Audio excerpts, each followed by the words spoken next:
Hello, ladies and gentlemen, and welcome back to our channel One State. Today, my guest is going to be a Palestinian man, originally from the West Bank, and who has immigrated to the United States many years ago, and has a lot of interesting insights to do with the whole question of the Middle East, Palestinians and Israelis especially. So welcome back, Saeed Aziz. How are you today? I'm good, Michael. Thank you for receiving me today. Excellent. So let's dive straight into it. And Middle East, Palestine, Israel, Zionism, Iran is now part of the game. Let's talk about leaderships. Okay, let's just go one by one. So let's start with the Palestinian leaderships, since you're from there. All right. So what is the question about the leadership? What can you tell me about, in 1994, the Oslo agreements were signed, Palestine became, I'm not sure, some sort of an entity, and how have the leaders been? I mean, what have they delivered since then? Are you happy with the leaders? Are you disappointed with them? As you know today, brother, I am a supporter of PLO, Palestinian Liberation Organization, and PA is the representative of the PLO in the West Bank and used to be in Gaza. As a Palestinian, since 1994, as I told you, the Palestinian accomplished way more accomplishment in peace than war. Oslo Agreement brought over 1 million people to get their citizenship and to get their hawiyah. These days, I believe the Palestinians are ready to go back to the ideology of the PLO and the negotiation and the peace negotiation with Israel. So the reason is because what happened after October 7, as I told you, PA brought over 1 million people. October 7 kicked over 1 million people and destroyed Gaza and put us 100 years back in history. So hang on a minute, but that's not the PA. Isn't that the Hamas who are the reason for that? Exactly. What I'm telling you is the Palestinians saw what violence and what war can bring to us. War brings chaos, destruction, kick the Palestinians out of their land. We are kind of like I cannot explain to you how difficult and how bad the Palestinians live today, and that's all because of October 7 and because of what happened after October 7. So to me, as a Palestinian, I say this is the right time for the Palestinian and Israeli to move forward and negotiate again the way we used to negotiate after Oslo Agreement. So basically what we're saying, let's talk about Hamas. So what if I understand correctly, you're basically saying Hamas hasn't contributed in any positive way to the Palestinian situation, whereas the PLO has in fact done. 100%. Hamas brought to us destruction. They destroyed our society. They put us in 5 or 6 wars so far from the moment they lead Gaza. And this is brought to the Palestinian people destruction. And nobody right now, as a Palestinian, I'm telling you, the people who live from the river to the sea inside Palestine, from the West Bank and Gaza, nobody will buy the ideology of war and destruction of Israel and let's go to do it. It is, they accomplish nothing other than destruction for the Palestinians. So what's the difference between the leadership of the West Bank and Gaza? Is Hamas in both of them, or is it just in Gaza? The leadership of the West Bank is the Palestinian Authority. The Palestinian Authority came after international agreement between all the world agreed to give the Palestinians their rights in their own country based of the international law. But what about Gaza? What about Gaza? Included Gaza until Hamas flip and have a coup against the Palestinian Authority and take Gaza in 2005 or 2006. I don't remember that at the time. But the Palestinian Authority and the PLO is the legal representative of the Palestinian people. The whole world recognized Palestine, not because of Hamas, it's because of the PLO and the Palestinian Liberation Organization. So we in the West Bank representing the Palestinian people all over the world, and that's what represents us in the international law, in the United Nations, in the Security Council, and that's what represents me as a Palestinian. So the Palestinian today look back to history and say, what the PA and PLO accomplished to us without shooting one bullet brought over 1 million Palestinians to the land. On the other hand, 5 or 6 wars of Hamas, where we at today? We are destroyed. We are not the same people anymore. We don't have the majority, 80% of Gazans does not have home to stay. 70, 80 more than that we lost between men, women, children in Gaza. So what is this going to take us? I believe today the Palestinians understand the only way to be in Palestine and to live is to be follow the leadership of the PLO by negotiating peace with the Israelis. So the PLO, you say, assisted or they managed to get an extra 1 million Palestinians who were living, I'm guessing, in Jordan and Egypt and Syria, Lebanon, Iraq, Iran, wherever they were living, maybe even in England and in Germany and in the United States. So they managed to get 1 million back without any pushback from the Israelis, which is obviously an achievement. But other than that, I mean, and also they didn't cause any wars. Now, if we compare the PA to to Hamas, they haven't brought anyone extra back, and they only caused wars that only worsened the situation of the Palestinians. So, if you were to ask all Palestinians, who would you prefer to be your leaders, Hamas or the PA? Well, the answer is going to be obviously the PA. So, in terms of Israel, in terms of the relationship between Israel and the West Bank, has the PA managed to do anything of any significance? With this right-wing government, the PA is weakened by Israel. Smotrich announced it in public TV that PA is the real enemy to Israel more than Hamas. Why? Because Smotrich believes the PA is negotiating to get independent and to get a Palestinian state.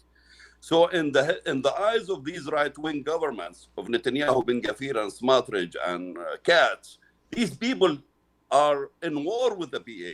They're cutting funding in the PA. Even though, look at this, PA announced peace from 1994, and they've been negotiating to accomplish peace. But who's fighting the PA?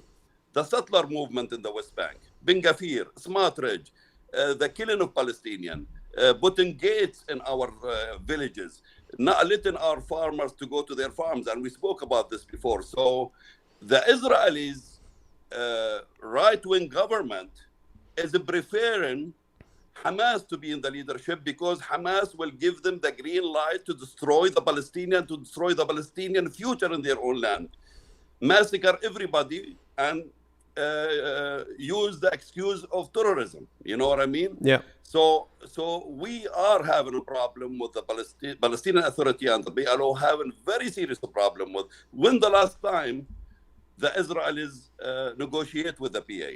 By the way, you know they're collecting money for us through tax, through borders, through business. You know, they are not paying us our money. We have billions of dollars right now in the hand of Smotrich that belongs to the Palestinian people for our schools, for our. Where does the money come from? Where does the money come from? Tax. So we have revenue. We have revenue in the Oslo Agreement. There was an agreement. Anything comes to the Palestinian territory will be collected by Israel. Israel charges 3%. Even they collect our money and charge us and give it to the Palestinian PA. Now there is nobody. We are not getting paid by Smotrich. That's why now for the past 2.5 years, Michael, the Palestinian Authority is not paying full check for their employees. How about the Israeli government? Where do they stand, and what do the people of Israel, think of their government, and what should they do with it? As a Palestinian, I see this government is the worst government ruling the Israeli society. By the way, I always say it. This government creates more danger to the Jews than any other government in the world. Look at the image of Jewish people. Look what happened in the image of the state of Israel. I have Jewish friends who support living together, and they support us and they fight with us every day. And a few of them, these people are struggling to be Jewish today. Nobody respects Israel. Nobody likes Israel. Everybody, the image of the World War II and what happened in Germany, the Holocaust, it's all gone by the action of this government. So I believe, as a Palestinian, I cannot see a future. I cannot see any hope with this sitting government, because this government is systemically destroying the Palestinians and wants the Palestinians to leave their country.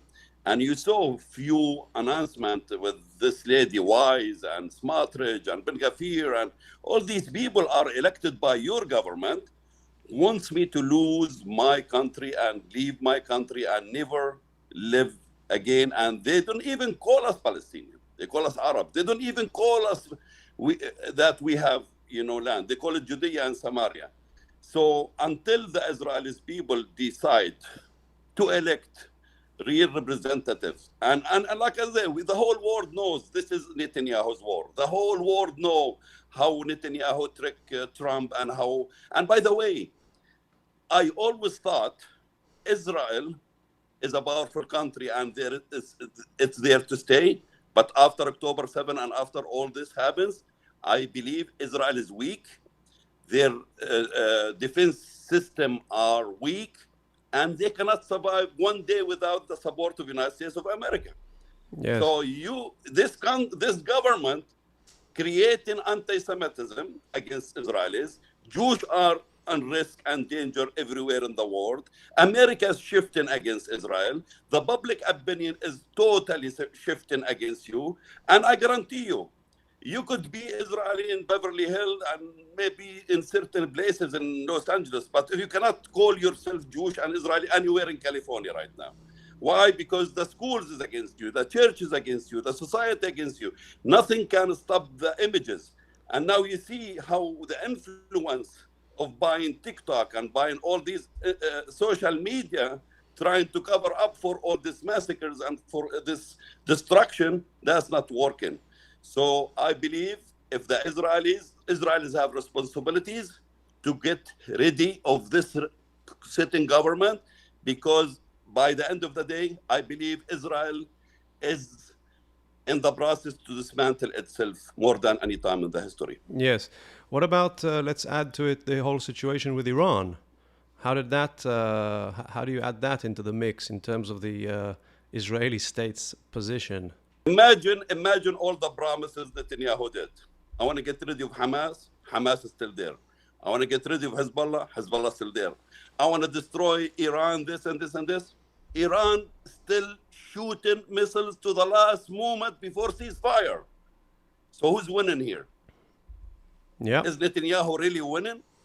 Doesn't look like it. So my point, exactly, he weakened Israel. Right now, Israel was attacked in the middle of the heart of their cities. Look at the north right now, Kiryat Shmona. The whole north is clean. Even Hezbollah could just come and send their, ground forces. So that's what Netanyahu did, and nothing. I don't think Israel did not win. Nobody won. Okay. We all lost. So let's look at more. Let's look at more aspects of it. What about the allies of Israel, like the UAE? Exactly. And exactly. Look at this. Everybody was approaching the Abraham Accord. You have few countries sign it before anybody else. Saudi Arabia is a major country. They said to America, straightforward, Mohammed bin Salman said at the front of the face of Trump, For the Palestinian situation, we must resolve Palestinian issue before I normalize relationship with Israel. Okay? Now, after this war, who's America protecting? Only Israel. All these countries and all these allies in Middle East and the Gulf countries, they're not getting the same defense from United States as equal as Israel. So to me, this will risk the whole area to shift away from America and from Israel, from Netanyahu, because of Netanyahu. So the whole Arab war, getting a war, especially the Gulf country, is getting attacked by Iran, and America just protecting Israel. The Senator Lindsey Graham just talking about Israel, Ted Cruz, Marco Rubio, everybody, just only Israel for them is the holy. No ally is holy for them. So this is going to open the door for Saudi Arabia and for the Gulf countries to shift to another power, to go to Russia, to go to China, and to not trust the American, defense, because America is not defending the Gulf country, is defending only Israel. So that's another negative thing, that you're going to lose the Arab world. And the public opinion of the Arab world, between Morocco, from North Africa to Middle East, everybody is sick and tired of seeing all destruction and all over. You are destroying civilians. You are fighting civilians. You're destroying civilians. And this is a bad thing for Israel. Yep. There's also the issue of the American people and how they might see this as if Netanyahu dragged Trump into this unnecessary war. So I don't know if it's going to go as bad as Michael. I've been here for 34 years. I listen to news every day. I need the newspaper every day. I never in my life see how bad the image of Israel, the way it is today. Yes, these AIPAC lobby and all these lobbies who support Israel, today they having a problem because they are under investigation. Like Trump said that day, a few months ago, he said, in the time I used to see whoever does not support Israel lose. Right now, whoever support Israel lose. Steve Bannon said that day, we need to cut funding to Israel. Now you see people coming to election announcing to cut all support to Israel. So I believe, as a Palestinian who live in America, I believe this is the last administration that you're going to get open check. From now on, the whole people going to talk against Israel. Because, for example, right now, I was in Beverly Hills 2 days ago with my friend Muchado's celebration. You know the guy. $8. Gas is $8 in Beverly Hills. In Texas, $2.50. So every American house is paying for this war of Netanyahu. Look at the transportation, the food, the meat, the vegetables. Everybody's looking at this and saying, what the hell are we doing there? Trump said, this is the last war. I want to stop war. And all of a sudden, Netanyahu got him in. And that's going to be a destruction for Israel. And this is, I believe, if you keep Netanyahu for another term, bye-bye Israel. Yes. What about Iran? What could you tell me about Iran? What exactly, it all started with the internal attempt to get rid of the rulers, the government, and that didn't work. And then Trump said help's on the way. And then this whole war started, apparently not to free the Iranian people, but to do with so-called nuclear weapons again that had been allegedly destroyed previously. I don't know. So now still the Iranian government is in place. The Iranian people have not been freed. Strait of Hormuz controlled by the Iranians. So, but there's also a lot of destruction in Iran itself. So how do you see Iran coming out of all this? You have to understand something. Before you get to war to somebody, you need to understand his power. First of all, Iran is a huge country. I don't know, 27, 30 times bigger than Israel. Number two, this regime, the Mullah regime, from the moment this regime took power, they've been in war. They've been preparing. One thing Israel does not understand, after the collapse of the Soviet Union, Iran started investing in Russian and Soviet scientists, nuclear scientists, and bringing them to Iran and give them high benefits. So you want to attack Iran, to destroy Iran. Okay, I understand you put it back in time, but I guarantee you, if you read about the Belgian people, these people can rebuild themselves within the next 2-3 years. So Iran, instead of you weakening Iran, now you are negotiating with Iran. Iran proved to everybody that they can block the Mandeb Strait and the other one, Hormuz, and the other one, where is the Houthi control.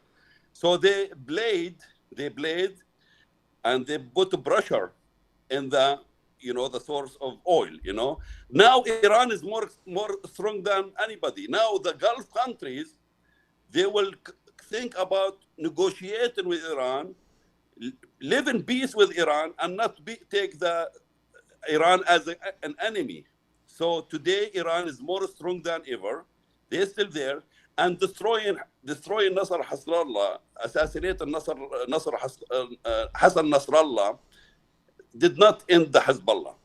Destroying assassinating the ruler, the president is still there, the foreign minister is still there. So you are not getting anywhere, because this system is built.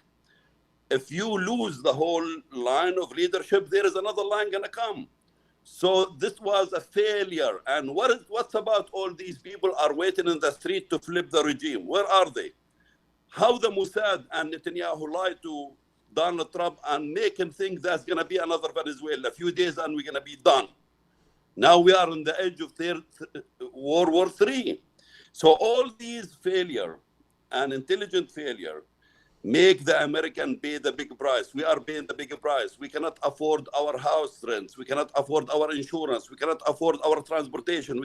So who's doing that? It's Netanyahu and Trump and Israel. So the whole world is going, and it's like that's going to turn everything against your people. Yes.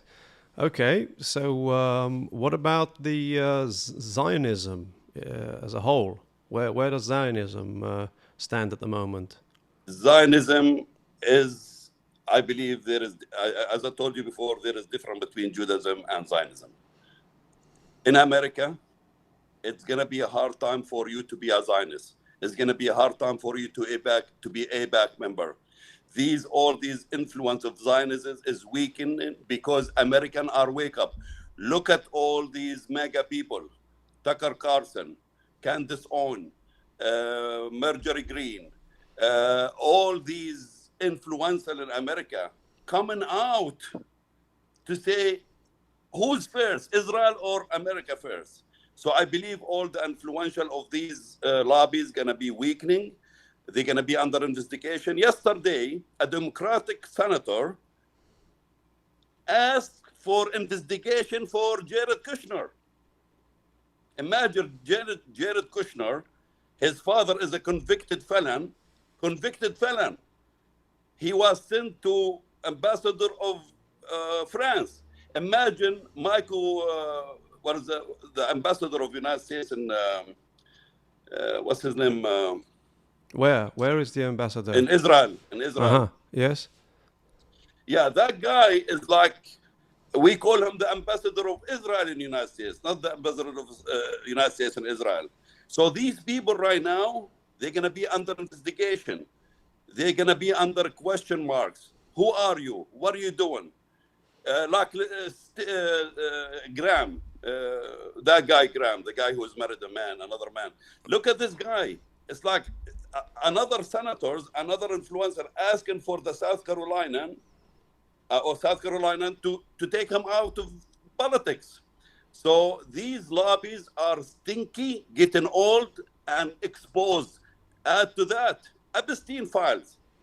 Epstein is a Zionist. Epstein is a Jew. Epstein met 33 times with Yehud Barak. Everybody right now. You have pedophiles in the White House. You have people, the FBI and the DOJ are protecting people that committed rape and child molestation. So that's how America view the lobby of Israel. So what about, I wonder how the actual Jews view the, if you can imagine a Jew living in Israel or not in Israel, and how would you be conceiving of Zionism at this point? Shameful. There is a group of Israelis, Jewish. They are working intensely, 24 hours to the support of the Palestinian people, to expose these right-wing Zionists, these crazy criminals, government of Israel today. You see them in the White House, you see them in the Congress, Michael. I will show you a link. The group called Pink, a group of women and men, Palestinians and Israelis are fighting together, knocking on every Congress door and putting him in a shame. So you see people right now question you, Israel first or America first? There are certain employees in the Congress, when you ask him Israel first or America first, they don't know how to answer. I have to say America first before Israel. So this thing's happening right now. It's like, I believe that Netanyahu exhausted the power of the lobby in America, and they're going to be in a lot of trouble. And I guarantee you, in the next 4 years, you're going to be wishing for this time to come back again. Yeah. What do you think? I mean, can you tell me about the Saudi initiative? What exactly is that? Saudi is a powerful country. And I as Saeed Aziz, I am hopeful with the new leadership of Prince Mohammed bin Salman. This guy is intelligent. He's amazing.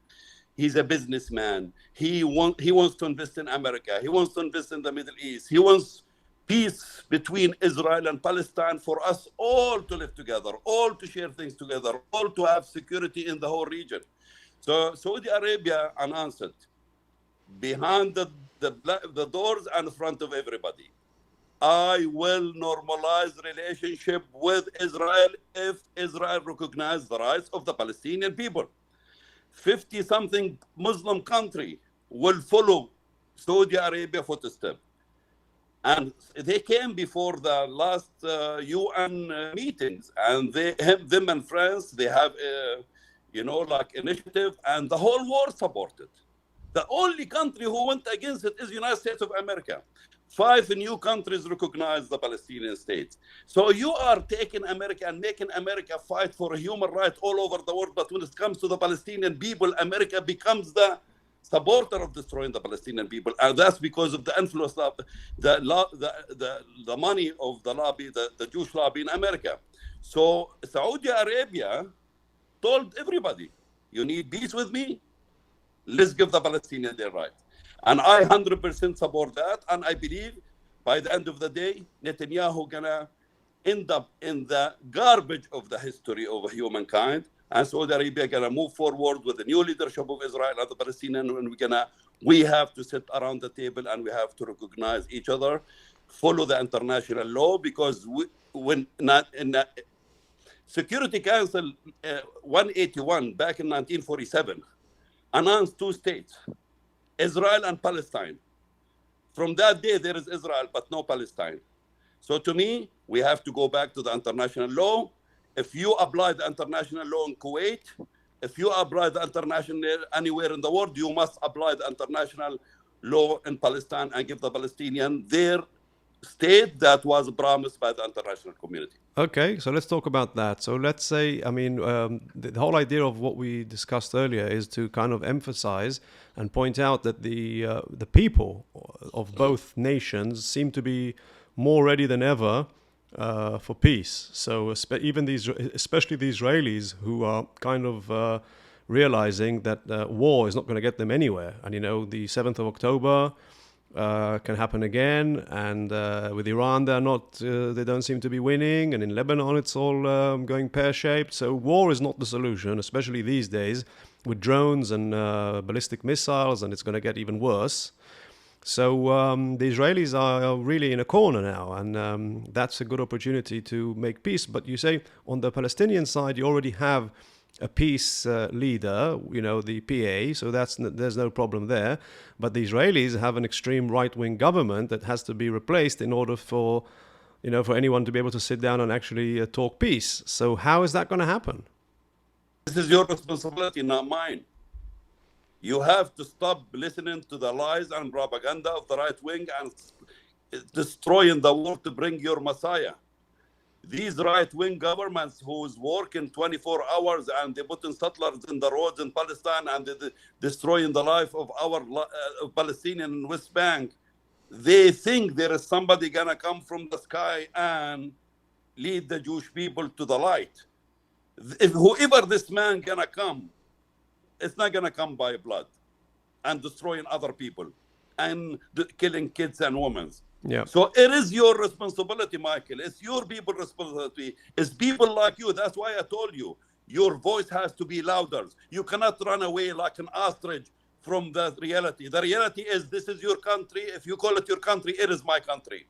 If you want your family and future, your people to live in the future in peace, you need to move right now. Yeah. I need to put your effort and energy and connection and call people. I only see Smotrich and Ben Gvir in my eyes. Everybody image, your image is Ben Gvir today in my eyes, the settler. So where are you from this? Why the Israelis not moving forward to eliminate these criminal leaders? Well, they are. The thing is, from what I understand, the Israelis are protesting against Bibi for years, and there's a lot of people in Israel who are opposed to him and want to replace him. And so look, I don't know. I hope and I pray that the Israelis are going to change the government in Israel so that they can sit down and talk peace. Now, let's say that it happened. Let's say that there's a new government now in Israel. And now imagine that we're sitting down and we're having the talks. So there's two options. One, which is what this channel is all about, which is the only sane and logical and effective, fair solution, which is one state from the river to the sea, one democratic, secular, equal state. With all the citizens that are now, with all the humans that are now on that land, be it Jewish or Palestinian or Christians or whatever. So that's one solution. Now another solution, which is more popular, is a two-state solution. So let's start by the one-state solution first. So why is the one-state solution first? Why is that a good thing? I mean, in order for that to happen.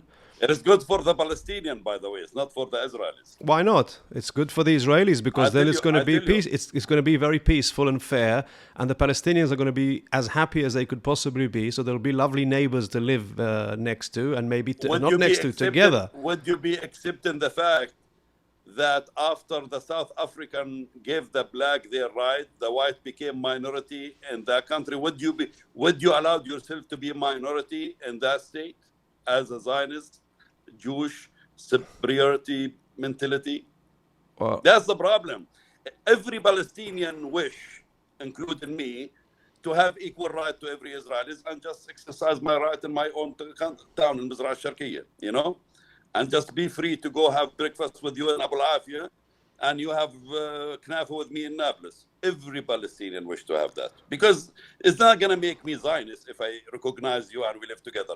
But who is rejecting this fact is the Israelis. That's why they want to kick as much people they can from Gaza. So in any future agreement, we will be the minority. But I'm not talking about what they're doing. I'm now speculating. I'm just sitting here, this is just a theory. So imagine that we are now at the table and imagine that now they're discussing, which you think won't happen. But let's presume, let's play a pretend game that the Israelis are actually going for a one-state solution.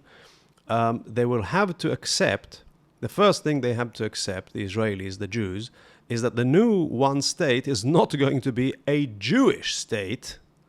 It's not going to be an Islamic state or a Christian state. It's just going to be a secular state, like in England, like in America, like in many countries in the world. So that's one thing the Israelis have to accept.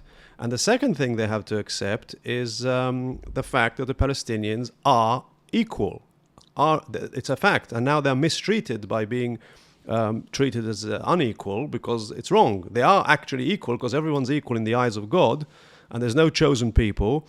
And so I'm just thinking to myself, without the Israelis accepting that the new country has to be secular and that the Arabs are equal, a one-state solution cannot happen. So although I think it's a very good solution, I would also like to From add... From Palestinian point of view, I believe every No, Palestinian... also Israel, also Jewish. I mean, I'm Jewish Israeli. And I prefer to have a one-state solution because let's say that the Arabs are going to be slightly more than the Jews. So let's say it's going to be 53% Muslim or Arab and 47% Jewish. The point is that it's going to be a democratic country.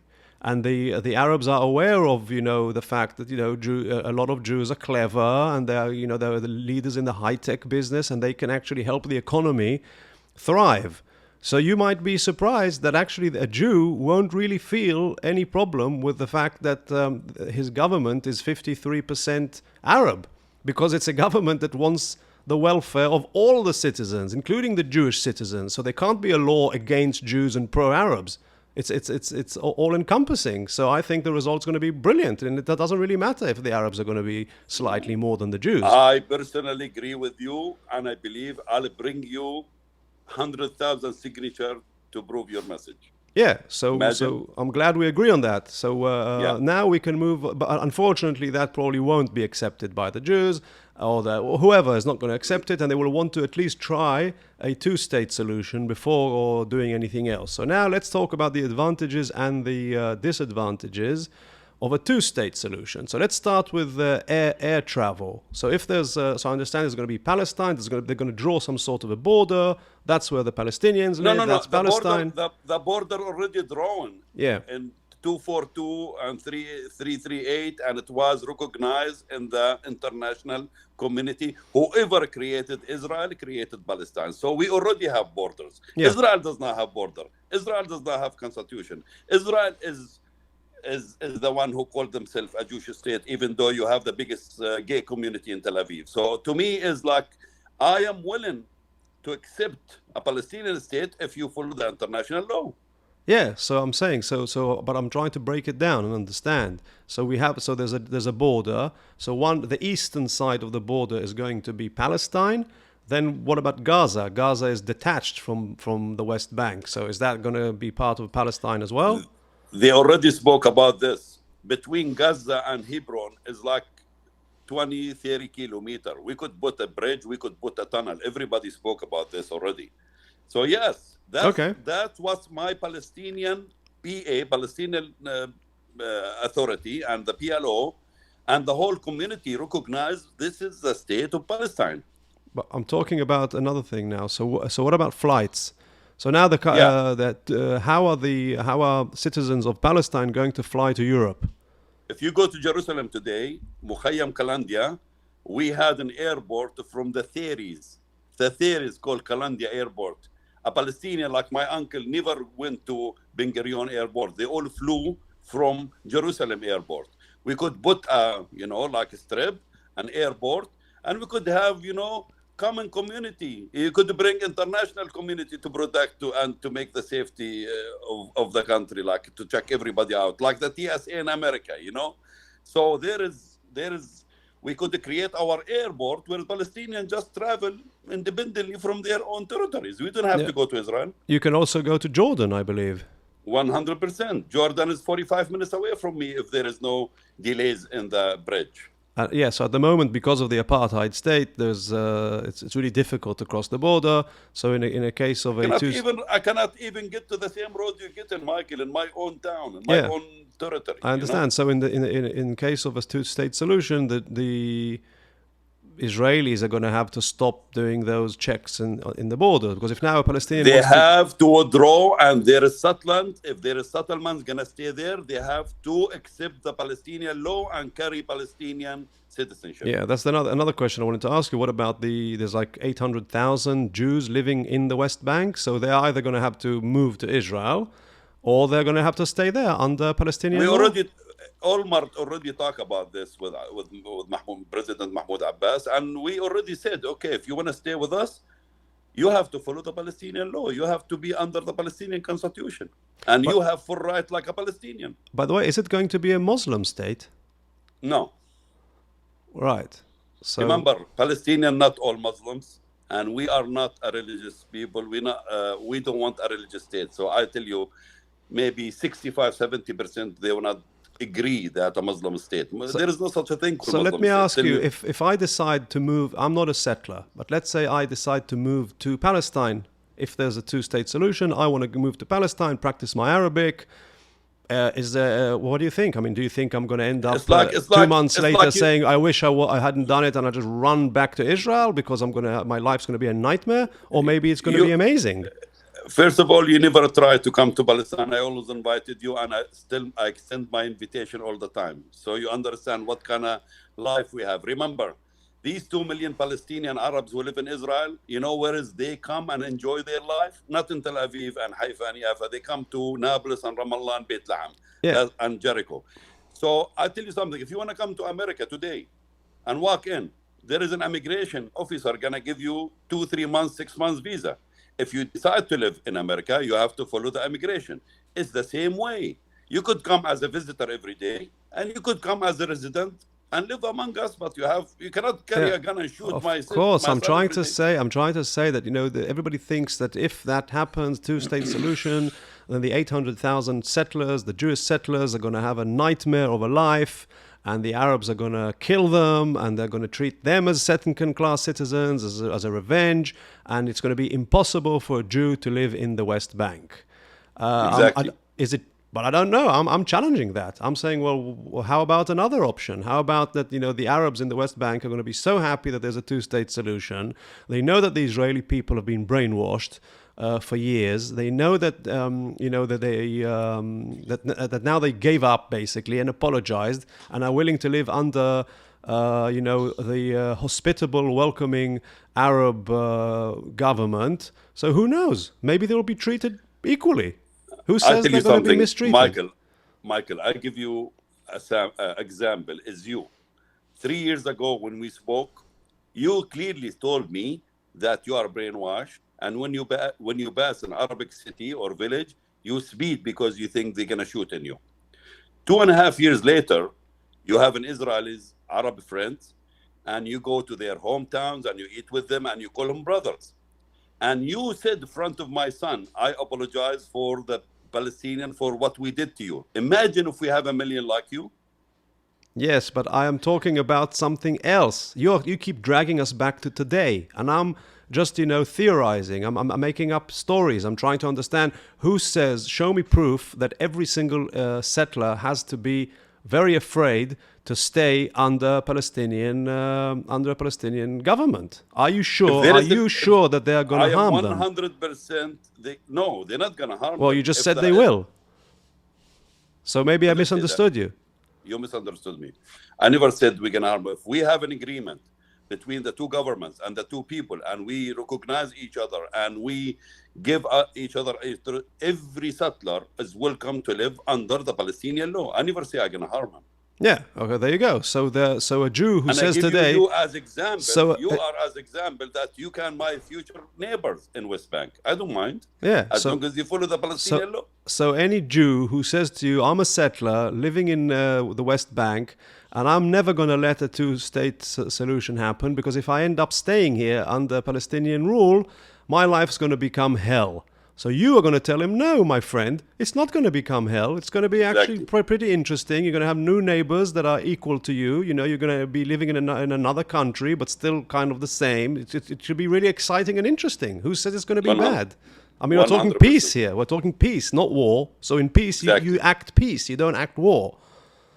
Exactly. That's exactly what I agree with. So what about water? So we said there's no problem to fly out. There's going to be a Palestinian airport. Now, what about water? Where do the Palestinians get their water from today? And is that going to be a problem? We have water resources in West Bank. We have multiple springs. We have Sami Spring. We have Al-Oja Springs. We have huge water supplies in West Bank. But the Israeli authority and the settler movements control this to not give the Palestinians equal water as the Israelis in West Bank. So this water is, it's apartheid. They're doing apartheid in water, not just in the street, not just in the freedom of movement. If you go to West Bank today, you're gonna see high-rise, beautiful building, and you're gonna look at the top and you find these water storages because they give us water for 1 week. Sometimes every 10 days we have water. They control the key, you know. So yeah, if you want to live with me, you cannot not let me shower and feed my vegetables and my animals and myself, you know. Like, so the water supplies is controlled to you know, like to make us leave the country. Yeah. And this is systematic war, and that's what Smotrich and Ben Gvir Yeah. doing. So That's what you're why saying we're- is all they have to do is stop blocking the water, because there is enough water and there is no issue. And in a two-state solution, the Israelis have to just stop blocking the flow of the water, and then there's no problem. Okay, what about energy? What about, you know... and like I say, if I'm an independent state... oil and I could gas. if I'm independent Palestine, I could call Saudi Arabia, Bahar, Qatar, Kuwait, and start getting my own deal. I don't have to go through your own energy supplies. And Arabs will give us discount, like they give in Jordan discount, they give in Lebanon discount. So I could get it for cheap prices. Whether we can buy it together as, you know, peaceful countries, or you allowed me to buy my own energy anywhere I want. And how will it be transported? I'm guessing if it's from Iraq, it's just by overland, because there's... There is pipes today is connected from Kirkuk to Israel, and from all the Iraqi territories sending gas to the Mediterranean. So they're already there, and we could buy it through that. I see. Okay. That's energy. And the settlers, we discussed that. Okay, so what about a confederation? You know, our friend Joseph Avessar and his amazing project to have like a confederation. I'm just going to say it in general. Basically, that's a third option where you keep the governments. The government of Israel stays. The PA stays. However, there's a third government which is going to be a confederational government, which is going to have equal representation throughout the whole land, the river to the sea. And it's going to be divided into, 50 different counties. And then the people of that county are going to elect a representative. And all in all, they're going to have, let's say, 100 representatives made up of Jews and Arabs. And whenever that government comes up with a new law, there has to be a 55% majority of either Jews or Arabs. So if there is now 90% Arabs in that government and 10% Jews, still, if they bring up a law saying, let's kill all the Jews, then 55% of the 10% of the Jews need to vote for it. And no Jew is ever going to vote, to exterminate his own people, as won't the Arabs vote against themselves. So it doesn't really matter that there could be more, Arab members of parliament or Israel or Jewish members of parliament, and whatever laws this new confederational government will approve, they will come to the Israeli government and to the Arab government, the PA, and they're going to ask for their approval for it. And if they have no objection, then it's going to become law. That's an amazing solution, but that, I think, only relates to a one-state solution and not a two-state solution. I love Joseph. I respect him. He came to my town. He met my family. I am 100% supporter of Joseph. I like his, initiative. But like I said, you are back to the one-state government. Like you have to bring the people together. You have to have. I told Joseph multiple times. I know the way he doing it is amazing, but you have to take action more. You have to go and speak to Muslims. Palestinian and Israelis community, to bring people together, to understand each other, to avoid all this propaganda from the state of Israel and whatever Hamas and all these right-wing Palestinian groups, and try to put the people together. For example, I will give Joseph, a group of Palestinians that will support him 100%. The workers, you have 40,000 workers that work in Israel every day for the past years before October 7. These people master the living with the Israelis. They have Israelis bosses. They go work construction, housing, agriculture. These people, they teach us how to live with the Israelis. They can put Israelis and Palestinians to live together. So it is similar to the one-state solution. I encourage, Joseph to move to the ground, to move to action, to talk to people, to talk to community, this will make it possible to happen in these days. Yeah, inshallah. Okay, then. Do you have anything, any final words, a message you'd like to convey to the listeners, to the viewers of this channel before we end? My final word is to you, as equal as you shifted to be today, sitting with me and talking to me in my future and your future. I hope we can bring a lot of Israelis together like us, and we can do it. We can use our power to bring us together. In the same time, my message to the Israelis: stop listening to this propaganda. Wake up before it's too late. Don't follow all these right-wing governments. As equal as me, I'm not gonna follow Hamas, hateful ideology and destruction allergy. Let's wake up. Let's find a solution, and let's live together before it's too late. I tell you, if you're gonna keep up with Netanyahu and his government, I will tell you bye-bye Israel for the next 5 years. Clear. Okay, Saeed, it's been a pleasure talking to you. I enjoyed every moment, and for that, I'd like to say thank you very much. Thank you, my brother. Appreciate it.